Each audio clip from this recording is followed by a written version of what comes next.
Olá, seja muito bem-vindo ao nosso podcast Pequenos Bem Cuidados. Esse é um espaço para nós falarmos sobre a saúde dos seus filhos. Um espaço com muito acolhimento, ciência, para você se sentir mais segura no cuidado com seus filhos. Eu sou a doutora Tatiane Migliorini, médica pediatra. E eu sou a Fernanda Nese, nutricionista infantil.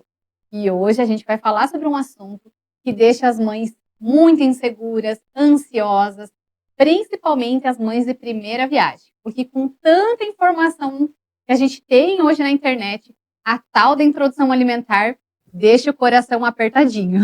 Com certeza. Eu vejo assim muitas mães no consultório chegando com muita informação já ali na internet isso, vi a tal blogueira fazendo isso, e eu queria saber o que acontece de verdade, né? Então, só para contextualizar um pouquinho, eu sigo muito as recomendações da Sociedade Brasileira de Pediatria. Né? Volta e meia, quando a Organização Mundial de Saúde lança um manual novo, a Sociedade Brasileira se posiciona e é onde eu acabo guiando os meus cuidados, né? A gente sabe hoje em dia de muitos guias alimentares também, né, Fernanda? Nós temos um guia muito assim, eu falo assim, padrão ouro, que é o da Organização Mundial da Saúde, né? Que é o guia da alimentação de crianças de 0 a 2 anos, que é a parte de introdução alimentar, né? Que vai durante esse período. E esse guia, ele é extremamente importante, né? Porque ele nos dá o norte, nos orienta e garante para essa criança uma alimentação saudável, né? Mas quando a gente fala em introdução alimentar, a gente tem que primeiro pensar assim, por onde que a gente começa, doutora Tati? Qual que é o primeiro start ali que a gente tem que ter para dar esse início? Então, hoje em dia, nós temos umas informações um pouco diferentes do que tínhamos há poucos anos atrás, né? Então, a gente segue muito assim, 6 meses, mas principalmente sinais de prontidão, coisas que não se falava alguns anos atrás. Então, às vezes, quando algum familiar, alguém fala para vocês, opa, 4, 5 meses, a criança já está olhando a comida, já está com vontade, vamos dar comida para essa criança? Não, nós precisamos que essa criança tenha 6 meses e os sinais de prontidão. O que seria sinais de prontidão? É uma criança que fica mais sentada, né, não precisa estar completamente sentada, mas que você dá um pequeno apoio e ela não tomba mais para frente. A criança de 5 meses, quando você põe ela sentadinha, ela costuma fazer um triangulinho, né, ela se apoia para frente. E a de 6 meses não, se ela perde o equilíbrio, ela tomba para o lado. Então é a hora de, opa, talvez essa criança está pronta para comer, né? E a outra coisa que é um reflexo que a gente avalia muito é o sinal de protrusão da língua. Então, todos os bebês têm um reflexo. Quando a gente encosta na língua deles, eles empurram, né? Fazem assim. E quando eles param com esse reflexo, que está na hora da gente pensar em comida. Então, isso é importante para evitar engasgos, para até a aceitação melhor dos bebês, né? A gente vê que quando começa muito antes da prontidão, os sinais de prontidão são bebês com mais dificuldade de aceitação da introdução alimentar. Então, antes de pensar, opa, tá olhando, tá com fome, vamos avaliar sinais de prontidão primeiro. O pescoço também, né, doutora Tati? É importante não estar caído para frente, né? Também para essa questão do engasgo, que as mães têm tanto medo, né? Eu acho que seguir esses sinais é bem importante, né? E eu falo, se a mãe está confusa, se ela não tem certeza, até 1 ano, né? Que as crianças têm que estar mensalmente no pediatra, não é? Depende, é um pouco individualizado, mas geralmente até 1 ano nós fazemos mensais, no máximo bimensais, a cada 2 meses. Porque aí a mãe também pode tirar dúvida, né? Porque às vezes a gente pensa, tá firme, não tá firme, né? Sim. Mas aí nesse acompanhamento, acho que já dá para dar um norte para a mãe, com né? certeza, né? Então sempre avalie isso também, né? Se o seu pediatra avaliou bem certinho os sinais de prontidão. Por que isso é importante? Hoje em dia nós temos métodos alimentares diferentes, né? Sim. Então vamos perguntar para a Nutria, e daí? Como é que começamos a dar essas comidas? Então, quando a gente, né, vê que a criança já está com sinais de prontidão, né, o pediatra já falou, olha, ok, né, tá na hora de você começar. É importante a gente escolher o método, né? A gente fala que a gente tem 2 hoje, né? Que é o BLW, né? Que é um método que a gente oferece os alimentos de forma em pedaços maiores e que a criança, ela sozinha, né? Ela vai conduzir essa introdução alimentar. É ela que vai pegar esse alimento, é ela que vai levar à boca. Se ela quer comer, ela vai comer. Se ela não quer, ela não vai. Ela vai explorar, ela vai amassar, ela vai cuspir, ela vai jogar no chão. Então, é a criança que faz essa condução, né? E a gente tem um método tradicional, que é onde os pais, né, com os alimentos amassados, né, dependendo ali da fase que a introdução alimentar que essa criança tá, são os pais que vão conduzir com a colher, né, para essa criança. Só que a gente precisa deixar muito claro a expectativa que os pais têm. Porque às vezes a gente escolhe o método, né? Aí eu vou fazer o método tradicional, porque aí não faz tanta sujeira, sou eu que vou levar a comida, eu me sinto mais seguro. Mas muitas vezes a criança que faz essa escolha. Porque tem crianças que, o que que eu vejo, né? A mãe manda para mim um vídeo da criança, assim, olha, ele não tá comendo. Falo, então me manda um vídeo para mim ver, né?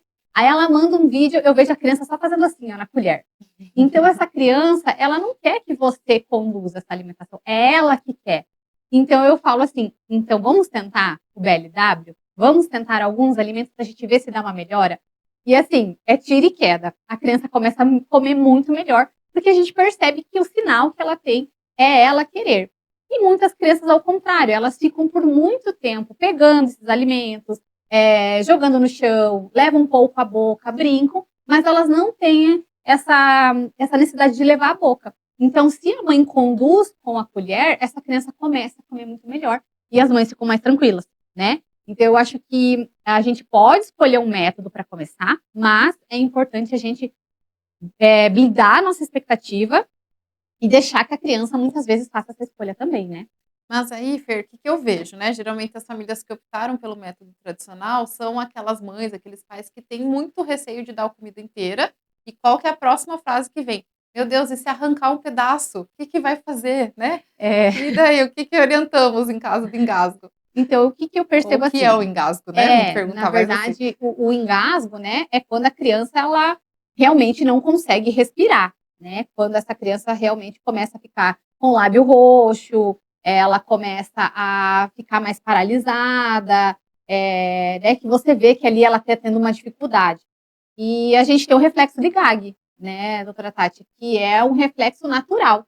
Não sei se você pode explicar um pouquinho mais sobre ele. Sim, aham. Então, hoje em dia a gente sabe que muito do que se falava que era engasgo antigamente é o tal do GAG, né? Uma sigla GAG, GAG, reflexo de Gag. Então, a criança ela está acostumada com líquidos, está Uhum. mamando, né? Leite, fórmula, leite materno, até então eles estão só líquidos. A hora que passa o pedacinho, ela sente esse pedacinho. Então, ela faz um reflexo e ela faz uma carinha feia. Vou tentar imitar, né? Mais ou menos assim, Bem né? assim. Isso. Então é porque ela tá sentindo o pedacinho. Nesse caso, a criança, ela, no máximo, fica vermelha. Não fica branca, não fica pálida, não fica roxa, cianótica, nada. Ela fica um pouco vermelhinha. Tem criança que vomita, inclusive, né? Uhum. E tá tudo bem, né? Mas ela não para a respiração, ela não fica molinha, ela só fica meio agoniada. Isso é o gag. E o gag, ele só vai embora conforme a criança vai se acostumando com o pedacinho. Então, isso de, ai, meu filho tá fazendo gag e vou transformar em líquido, não vai dar certo. Assim que você passar para consistência mais em pedaço, vai ter gag de novo.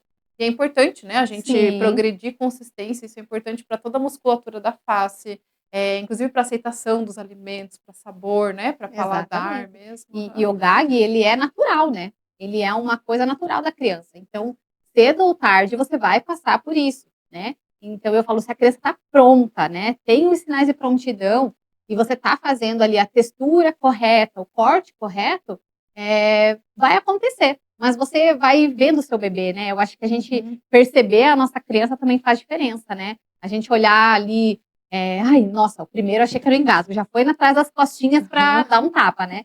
E aí você vai vendo que não, que aquilo ali é natural, que vai acontecer mesmo, e ele vai diminuindo e você vai ficando mais segura. Mas uma coisa bem importante para falar do método EBLW, que a maioria das mães tem muito medo, é porque o risco de engasgo ele não aumenta pelo BLW. Ele aumenta quando a gente dá a textura errada ou o alimento errado para essa criança. Então, quando que a gente oferece um alimento BLW? Quando a gente consegue, com as nossas pontas dos dedos, a gente consegue amassar esse alimento. Então, se eu consigo amassar um mamão com os meus dedos, a criança consegue amassar com a gengiva dela, mesmo que ela não tenha dente, né? Uhum. E se é um alimento, por exemplo, uma maçã você consegue amassar com os dedos? Não consegue. Então, a maçã não é um alimento adequado, crua, né, para a gente oferecer para essa criança. Então, nós vamos escolher ela amassadinha, raspadinha, ou a gente vai escolher ela cozida, mas a gente não vai oferecer ela no corte BLW. Ou uma cenoura, né, por exemplo. Então, a gente tem que cuidar muito isso, desmistificar, né, porque o BLW, além de ser esse método que a gente oferece essa alimentação para a criança em pedaços, né? Que a criança mesmo faz a introdução alimentar, ela também desenvolve a questão da textura no manual, né? É importante para a criança se sujar, ter contato, para ela entender como que é essa textura. Então, é um método que eu falo assim, às vezes também você não precisa escolher um.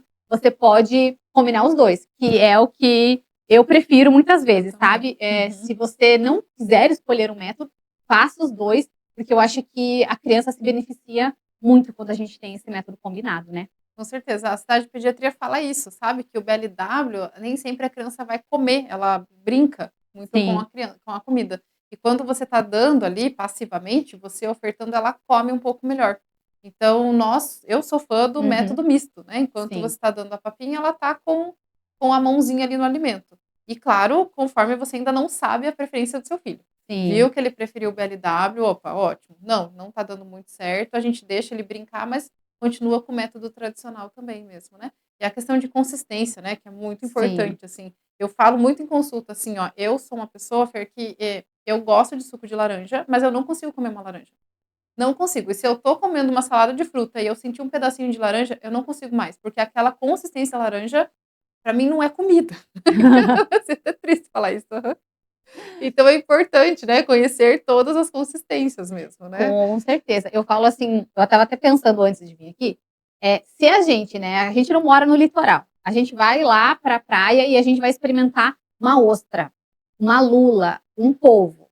É uma textura que a gente não conhece, a gente nunca provou. Então é claro também que essa textura vai nos incomodar. Você vai colocar, você vai meio receoso, você não tem esse hábito, então vai ser algo diferente para você, né. Agora, se você vai lá, você mora lá, você vai comer desde criança, aquilo vai fazer parte, tá tudo bem. Então a gente tem as nossas particularidades, mas a questão das consistências, a gente evoluir, é para a criança justamente ir se adaptando a essas coisas novas, né. Assim como para nós um alimento totalmente fora da rotina, a gente vai não se adapta a ele porque é algo muito pontual, a criança na introdução alimentar ela tende a comer melhor quando a gente faz essa evolução e ela vai se acostumando aos pouquinhos a esse novo paladar, né, porque até então era leite materno ou fórmula, né. E como é importante a questão da consistência, né. É outra coisa que eu falo, assim, é melhor a criança, quanto mais oferta de alimentos ter nesse começo, é melhor do que comer muito de uma coisa. Sim, Às vezes, um bebezinho pequeno, gostou do feijão. Então não é porque gostou muito do feijão que a gente vai dar feijão todos os dias. É importante que ele conheça muitos sabores e consistências diferentes nesse começo, né. O leite materno, ele ainda é o sim, principal alimento até 1 ano de idade. Então é melhor comer menos de um alimento, mas várias consistências diferentes, do que sempre o mesmo alimento de uma maior quantidade, digamos assim, né. se eu tenho uma dica sempre é assim, esqueça a quantidade nesse momento Exato. e foque na variedade, porque a Uhum. gente se preocupa o quanto, essa é uma preocupação real das mães, né. Ele tá comendo pouco, eu não vejo ele comer, ele tem 7 meses e não come, ele acabou de começar a introdução alimentar, né, faz um mesinho que ele começou. Então não se preocupa com a quantidade, claro que dependendo do caso a gente precisa avaliar e tudo mais, mas normalmente é muito comum, né, é normal a criança não se adaptar no começo. Mas a variedade, né, você ofertar várias frutas, vários legumes, várias verduras, vários tipos de feijão, né, é uma coisa, assim, que faz muita, muita diferença lá na frente. Parece tão inofensivo, né, a introdução alimentar, parece só: "Ah, é só comer", mas é um ato aprendido, né, e a criança que Uhum. não aprende ali nessa fase, ela tende a ter uma dificuldade maior lá na frente, né. E o problema é para sempre. Olha, meu problema com a laranja, eu sou adulta, eu sei que aquilo é comida e eu não consigo. Eu acho que todos nós temos, uma dificuldade. A minha dificuldade é comer uma comida requentada. A Olha textura só, de uma comida que foi esquentada, olha já só. para mim, sabe, o cheiro para mim é difícil. Então é aquela Ah, velha história que eles falam que a gente é fresca, mas não é, né, é uma dificuldade. sim. Claro que não nos impede Uhum, de comer, não é uma seletividade alimentar, né, uhum. nos tira da sociedade esses pequenos detalhes, né. Mas é uma dificuldade, né, que eu acho que quanto mais amplo for nosso repertório, quanto menos dificuldade a gente tem, muito melhor pra gente, né. Uhum, isso se cria na infância mesmo, né. Exatamente, Aham, né. exato, sim, aham. Vamos ver se tem mais uma pergunta. Ah, com certeza Chegou tem, na nossa né. caixinha de pergunta, muita pergunta sobre introdução É alimentar, né, a gente está verdade. tentando condensar aqui na conversa, mas sempre que a gente vai falar introdução alimentar, nossa, chove de pergunta, né. Porque é Aham, desafiador, é né. desafiador, sim, aham. Mas uma pergunta que sempre vem Uhum. é a questão dos alérgenos, né. Ai, Quando que a gente oferece alérgenos? Né, aqui queriam saber do camarão, como que a gente oferece? Quando que a gente oferece? Como que uhum. é isso, doutora Tati? Então, hoje em dia, nós temos um conceito recente também, né. Eu lembro, assim, na minha formação na faculdade, eu não escutei falar de janela imunológica. Uhum. Então é uma coisa recente. O que que a gente sabe atualmente? Que quanto mais cedo eu expor essa criança a alimentos alérgenos, menos risco de alergia lá na frente. Então esse período de janela imunológica se fala muito entre o sexto e o nono mês. Então entre 6 e 9 meses é importante a criança ter contato com alimentos alérgenos, mesmo o camarão. Então o camarão, a primeira vez, nós tentamos ofertar entre 6 e 9 meses, né. E acho que eu vou repassar essa pergunta para a Nutri, não era o nosso combinado, mas vamos lá, né. Como que você acha melhor ofertar o camarão? Olha, eu vejo assim que a gente pode ofertar num risoto, né, num arroz, Uhum, porque aí você pode colocar até mesmo o caldo do camarão, não do caldo pronto, né, o camarão mesmo. Faz um caldo com camarão, coloca no risoto, porque eu vejo assim que os pais têm muito medo dessa uhum, parte dos alergênicos, né. Eu acho que eles têm medo que feche a glote, que precise, né, correndo ali para o uhum. hospital. Eu acho que é super real, né. Eu acho que é muito raro acontecer, né, não é uma coisa comum que Não. super Uhum, comum essa emergência, né. Claro uhum, que existem as alergias, mas é uma alergia que a criança vai ficar vermelha, né, que ela vai uhum. ter pintinhas, que ela vai começar com uma tosse, mas não que ela vai precisar, sabe. Então faz um caldinho de camarão, faz um risotinho, eu acho assim que é a parte mais fácil, sabe, se a gente não quer oferecer o camarão em si, né. Porque o caldinho ele já vai ter ali as proteínas desnaturadas, tudo mais, então a criança vai entrar em contato. Eu acho que é um pequeno start ali para você começar. Então eu acho que assim, não precisa ter medo, porque vai fazer parte, né, Uhum. e a criança ela vai precisar entrar em contato. Eu acho que a parte alergênica ela dá um outro podcast, né. Dá muito. Aham, Porque é sim, é. muitas dúvidas É. e eu super entendo, porque tem muitas mães que tiveram, né, então isso assusta, né, porque aconteceu uma vez, você acha que vai acontecer de novo, né. Inclusive, agora você falando, o que que eu penso, assim, na minha prática clínica, às vezes que eu vi, assim, de alergias graves, né, de precisar correr para pronto-socorro, de fechar a garganta, que o pessoal fala, foram com leite de vaca. Não vi, assim, recentemente alergia com camarão, com outras coisas. Agora leite de vaca, recentemente eu já vi 2 crianças. Então, às vezes, a gente fica com tanto medo de alguns alimentos e tem outros que estão ali no nosso dia a dia mesmo, né. Mas isso aí dá outro podcast É, mesmo, né. eu ia fazer algumas perguntas, mas eu acho que a gente faz um bem especial para as mães dos bebês alérgicos, né, Acho que sim, com que eu acho que certeza, elas sim. merecem, Eu né. acho que sim mesmo. Aham, sim. E o que mais aqui nós temos, né. Vamos voltar para outra pergunta aqui, ó, que seria: como lidar com os bebês que recusam o alimento, né. Acho que a gente comentou um pouquinho, mas teve essa pergunta bem pontual, assim: como lidar com bebês que recusam o alimento? Eu acho que, o bebê recusar no início, ele é muito comum, porque a criança, Hum. como a gente falou, são texturas completamente novas, né, essa criança não tem o hábito de estar consumindo aquilo ali, ela não sabe o que é pedaço, então essa recusa vai acontecer. Mas uma coisa muito importante, mãe, é que a gente precisa oferecer o alimento para a criança de 8 a 15 vezes, para a gente dizer que essa criança não gosta, para a gente dizer que essa criança, não quer aquele alimento. Então a gente às vezes oferece uma vez, a criança vai recusando e a gente não quer dar mais. Então tem esse ponto, né, que a gente tem que ir persistindo e continuar a oferta. A segunda coisa é a gente avaliar se a criança também não está com a barriguinha muito cheia. Uhum. Principalmente as mães que amamentam, né, o leite materno é ouro, né, não tem substituição, mas muitas vezes essa questão da livre demanda, a criança ela fica o tempo todo ali, dando mamadinha, daí volta, ele vai comer. Então, às vezes, nesses momentos, a gente precisa ajustar um pouquinho a rotina, né, então talvez oferecer esse alimento antes da criança mamar, né, a gente oferecer esse alimento, né, das recusas, nos momentos que a criança tem mais fome, que às vezes a gente percebe que ela aceita mais no jantar, às vezes ela tem uma aceitação melhor no almoço, então esse grupo alimentar que tem mais variedade, a gente oferecer nesses momentos.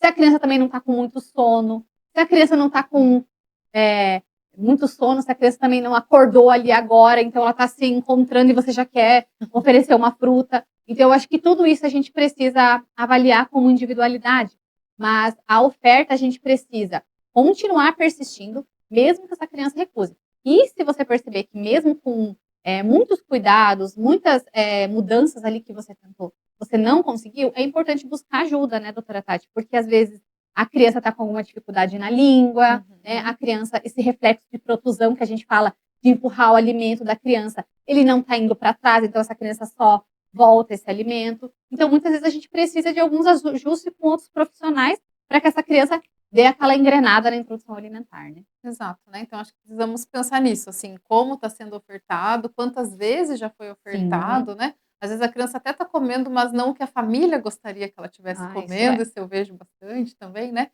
E quando, opa, tá tudo ajustado, às vezes a gente pede ajuda, né, até Sim, das colegas fonoaudiólogas aí para a questão da muito avaliação da importante. língua também, né, tá. E você acabou comentando já, mas outra pergunta que nos chegou seria assim, ó: como manter uma boa rotina entre mamadas e comida? É. Seja, né, acho que é um pouco você acabou respondendo, É, assim, né, de exatamente, né. A gente precisa o leite a fórmula, ela é mais "fácil", entre aspas, porque você vai lá, oferece, não tem tanto esse aconchego quanto o leite materno, né. Você não dá livre demanda de fórmula, né. Então você consegue estipular, então eu vou oferecer a fórmula em tal horário, então antes eu vou dar o almoço. Um pouquinho mais você consegue, né. E o leite materno você já vai dar, a criança chora, a criança, né, tá brincando ali, você quer que ela pare um pouquinho, você dá o peito. Então, existe essas questões, né. Mas o que que a gente precisa ver? Ajustar a rotina para que a criança vá fazendo essa evolução do leite materno ou fórmula para a comida. Então é ali que a gente vai dar esse clique, né. Então no começo, até 1 ano, a gente sabe que é o leite materno ou a fórmula, né, o principal fonte de nutriente da criança, mas a gente precisa que até 1 ano ela esteja comendo mais do que ela esteja mamando. Então, a gente iniciou a introdução alimentar, a criança não aceitou, foi para 7 meses e meio, 8 meses, ela já tem que estar comendo um pouco mais, né. Aí você percebeu que não, ela não está evoluindo de não comer nada, aí ela só pegava. Aí depois ela começou a comer alguma coisa. Aí ela começou a comer um pouco mais, ela começou a ter as preferências, e aí ela foi evoluindo. Eu acho que é isso que a gente precisa esperar da criança. Ela sair do ponto onde ela estava e a gente ver que ela foi evoluindo e está comendo mais, fazendo essa transição do leite para a comida mesmo, né? Porque com 1 ano a criança já tem que estar fazendo as 5 refeições, né? uhum, sim. O que que eu vejo, às vezes, no começo, né, naquele primeiro ali entre 6 e 7 meses, a família muito perdida, assim: "Tá, comeu, dou mamar, não dou mamar?", né, talvez, um pouco da dúvida seja essa, assim, né. Ah, sim. Não, Uhum. ótimo, né, assim, né, mas também só pegando um pouco, assim, que a gente precisa olhar a criança também, né. Uhum. Se ela mamou e continuou mamou, opa, não, comeu e continuou nervosa, podemos dar mamar, não tem problema Sim, nesse começo, e conforme vai evoluindo, a gente, né, o que a nutricionista aqui, a Fernanda, comentou, assim, conforme vai crescendo, a gente vai tentando dar uma limitada. Mas no começo, olha para o seu bebê, né, uhum. comeu e ficou saciável, não chorou, não teve fome, não precisaria dar mamar. Agora, come e continua irritado, aí a gente, né, nesse começo, Sim. depois a gente tenta dar uma forçadinha, digamos assim, É, né. Aham, e é sim. importante também que a fórmula, quando a gente dá ali, por exemplo, o almoço para criança, o jantar, que é onde a gente tem maior número de grupos alimentares, a fórmula é importante a gente esperar, né, ali uns 40 Uhum, minutinhos para a gente dar após o almoço, né, após o jantar, para que a absorção dos nutrientes ali dessa refeição, né, desse almoço e desse jantar, seja bem aproveitada, né. E quando é leite materno, a gente não tem esse problema, né, então uhum, pode, almoçar, pode jantar, pode mamar, né. Mas o uhum, leite fórmula, né, é importante que a gente espere pelo menos uns 40 minutinhos, né, uhum, pra ofertar ali depois que essas refeições são dadas pra criança, né. uhum. E Fer, tem uma pergunta aqui que chegou que achei muito interessante, ó. Qual o maior erro na introdução alimentar que as mães não percebem? Difícil essa, né? Ai, O olha, que que você eu acha? vejo assim, que o maior erro que as mães cometem na introdução alimentar, né, com todo carinho, né, é a gente falar a seguinte frase: "Meu bebê não gosta". Uhum. Essa frase eu sempre falo para as mães: "Você não fala essa frase, 'Meu bebê não gosta'". Porque a criança está iniciando o conhecimento do paladar. O paladar dela está sendo formado. E quando a gente fala, a criança ela não gosta de batata, o que que você faz automaticamente? Você não oferta mais a batata. Então você faz essa criança perder a oportunidade de comer batata, porque você não vai mais oferecer, porque ela não gosta. Mas aí volta a história, eu nunca comi, eu nunca senti esse sabor. Como que você espera que eu come claro que tem alguns alimentos que a criança vai preferir. Ela vai gostar mais de mamão, mas ela não vai gostar tanto de maçã. Isso vai acontecer. Agora, mesmo que ela goste de mamão, você vai dar mamão todo dia? Não. Você vai dar mamão, no outro dia você vai dar melão, no outro dia você vai dar laranja, no outro dia você vai dar maçã, e você vai variando. E essa questão, né, de a criança não gosta, ela não vale, né? A gente tem que persistir, ofertar de formas diferentes. Então eu ofereci a banana, mas ela não gostou. Então, que tal uma banana com canela?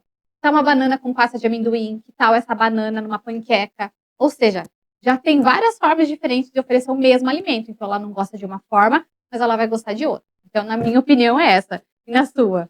Nossa, eu achei essa pergunta muito difícil, aham. Porque, eu acho que eu não perceber ali, né, aham, o que que eu vejo na minha prática como médica, a introdução do sal precoce. Mas daí não sei se é bem como foi perguntado, assim, né, eu recentemente atendi um bebê que estava 7 meses, com 7 meses, a família veio me falando, ele não gostou muito dos alimentos, então a gente colocou sal, porque era ruim o alimento dele, né. Então, eu falo, agora tipo, apareceu na minha cabeça, assim, acho que o maior erro que eu vejo é a família comparar o próprio paladar com o paladar do bebê. Uhum. Porque para mim, realmente, o feijão sem sal, por exemplo, não é muito bom. Mas para o bebê que não conhece com sal, né, para ele talvez seja mais palatável. Então eu acho que eu vejo a introdução precoce do sal querendo salvar esse começo de introdução alimentar que não deveria ser salvo dessa forma, Não, né. porque é aquela coisa, é comum, né, a gente cria essa expectativa de coma bem, coma bastante, né, porque tem crianças que são assim, né. Tem Uhum, criança que sim. você dá o que você dá, Uhum, ela vai comer. Se der uhum, limão para ela chupar, uhum. ela vai chupar. Ela quer tudo. Agora tem muitas crianças que não são assim. Então a gente compara com o outro e a gente tenta, que nem você falou, salvar de uma forma que talvez não seja legal. E assim, Uhum, qual que é o padrão de referência dessa criança? Ela nunca comeu sal, então ela não sabe que com sal é mais gostoso, né. uhum, Então o sal não deixa mais gostoso. É só porque nós temos o hábito, né, de comer. E a gente tem todos os temperinhos que a gente pode uhum. utilizar, né, gente. A gente pode utilizar, o orégano, a salsa, a cebolinha, o coentro, a sálvia, enfim, né, infinitos, Infinidade. né, que a Sim. gente tem, que a gente pode usar para estar melhorando esse paladar talvez, né, mas não com sal, né. Com certeza. E para finalizar, essa pergunta que eu achei que foi um resumo de tudo, né, mas vamos responder aí, ó. Fernanda, qual o segredo para uma introdução alimentar leve e intuitiva? Olha, eu acho que o segredo é a gente pensar na variedade. Eu sempre entrego para meus pacientes, assim, uma lista com todos os alimentos possíveis, para ela ir colocando o X. Esse eu ofertei, esse eu não ofertei, esse eu ofertei, esse eu não ofertei. Para que a mãe olhe para aquela lista e fale: "Nossa, eu tô repetindo muito, mas não tô Uhum. variando", então vai dar o start ali pra gente variar. Ou ao contrário, a gente olha aquela lista, da mãe traz depois, fala: "Nossa, teve, assim, 30 alimentos em 60 dias de introdução alimentar", né. Então varie. O segredo é estar na variedade. Quanto mais opções seu filho comer, quanto mais, variedade você oferecer, mais fácil vai ser o paladar. Porque muitas vezes a gente se pega assim: "Mas, ai, olha, me deram um e-book com receita, mas meu filho não gosta disso, disso, disso, disso, disso, disso". Por quê? Porque a gente, corta essa introdução alimentar de uma forma que a gente oferece aquilo que a gente gosta como família, Uhum. né. Porque se a gente come só laranja, banana e maçã, e a gente só ofertar laranja, banana e maçã, a criança vai comer isso, né. Então essa variedade é muito importante. Então eu vejo, assim, como uma chave, principalmente, gente, para evitar problemas futuros, né. Porque às vezes a gente está em fase de introdução alimentar, a gente não sabe o que espera, né, pra gente na próxima fase, né. Uhum. Mas a gente que sabe, então a gente dá essas dicas ali, essas orientações justamente para evitar dor de cabeça futura. E Com você? certeza. O que que você diz? Olha, também achei muito difícil essa pergunta. Aham, né, mas acho que eu vou terminar com um conselho, assim, né, acho que para as famílias que estão nos assistindo, se mire de informações, né, informações confiáveis, não a informação da internet, não do Instagram, não da blogueira, né. Acho que ache um pediatra para cuidar de seu, que seja atualizado, se informe sobre introdução alimentar, né, a Sociedade Brasileira de Pediatria também tem tanta informação aí na internet disponível. Acho que quando a gente se informa, a gente sabe mais ou menos o que é o certo, o que não é, você sai um pouco disso, né, de opa, eu acho que meu bebê deveria sair comendo com 6 meses, quando às vezes isso não acontece. Isso aí começa a dar uma insegurança para a mãe muito ruim. Quando a gente sabe dessas informações, não, é assim mesmo, ele primeiro está experimentando para depois sair comendo, o negócio fica mais leve. E Acredito que é sabe esse. uma dica também bem importante? Se tem alguma coisa que está te deixando insegura, se tem alguma coisa que você acha que não está normal no seu filho, busque uma orientação profissional. Uhum, Porque acalma teu coração, vai ser passado se aquilo realmente é uma fase, se está esperado para dentro da idade ou não. Eu, por exemplo, minha filha não engatinhava, eu pensava: "Nossa, essa criança vai engatinhar", porque eu tinha comparação com a minha primeira filha, então ela engateou com tanto, ela também tem que engatear. uhum, Então a gente fica nessa comparação e a gente fica preocupado. Aí a gente vai num profissional que fala: "Olha, Não, não tá tudo bem, tem crianças que é assim, assim, assim. Mas se você quiser, a gente pode encaminhar para um fisioterapeuta. Ai, não, eu quero. Vai te deixar mais tranquila? Porque é a frase, né? Se a mãe tá tranquila, o filho tá tranquilo também, né? Se a mãe tá bem, a criança tá bem. Então, se tem alguma coisa do teu coração que tá te deixando agoniada ali, apertada, achando que não tá certo, busca uma orientação de um profissional, né? Que utilize a ciência, né? Como Com certeza. o padrão, né? Para poder ajudar você de uma forma que vai deixar teu coração mais leve, mais calmo, para você conduzir essa fase ali. Tá só começando, né? Uhum. Tem um bom caminho aí pela frente, né? Exato. E Gente, esse tema de introdução alimentar dá mais 3 horas de conversa, é, né. A gente tentou responder as perguntas da caixinha, falar sobre o básico do começo ali da introdução alimentar, mas eu tenho certeza que vão ter mais podcasts sobre esse assunto, né. Eu tenho muitas ideias aqui na minha cabeça da gente sim. falar dos utensílios, que eu acho que é uma dúvida que eu recebo muito, que tipo de colher, que tipo de copinho, né. Então aguardem cenas dos próximos capítulos aí, que com certeza vai ter mais informação. Isso Espero que mesmo. vocês tenham gostado da nossa conversa, né. Nos sigam nas redes sociais, podem mandar mensagem, nós estamos disponíveis para tirar todas as dúvidas, tanto nos nossos Instagrams pessoais, quanto no Instagram do Pequenos Bem Cuidados e no nosso canal do YouTube também. Obrigada por vocês estarem aqui. Um beijo de mãe para mãe. Até mais.